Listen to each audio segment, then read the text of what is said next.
Né à Pontcharrat, dans le Dauphiné, Bayard est ce chevalier sans peur et sans reproche, qui servit avec bravoure dans les guerres d'Italie.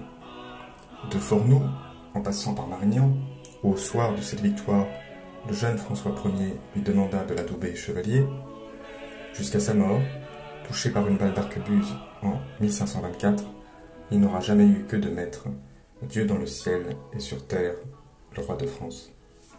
Le 24 août 1822, les restes présumés de Pierre Terrail, seigneur de Bayard, sont transférés de la chapelle des Minimes de la Plaine à Saint-Martin-d'Hères, dans un tombeau creusé dans une chapelle, à gauche du chœur de la collégiale Saint-André de Grenoble, en même temps qu'un mausolée de marbre blanc datant de 1625 et qu'un buste du chevalier. Au-dessus du cercueil, une plaque de marbre noir portant une épitaphe est déposée. Mais des doutes apparaissent bien des années après sur l'authenticité des ossements transférés.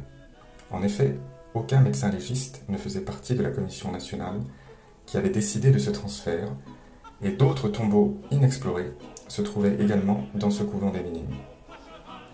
Le 27 juillet 1950, le cercueil de la collégiale Saint-André est exhumé, et les restes sont examinés par un médecin légiste. On découvre qu'il s'agit d'ossements provenant de plusieurs squelettes. Et le seul squelette qu'il est possible de reconstituer est en fait celui d'une femme. Les véritables restes du chevalier Bayard pourraient se trouver parmi d'autres ossements dans une caisse conservée par les archives de l'Isère.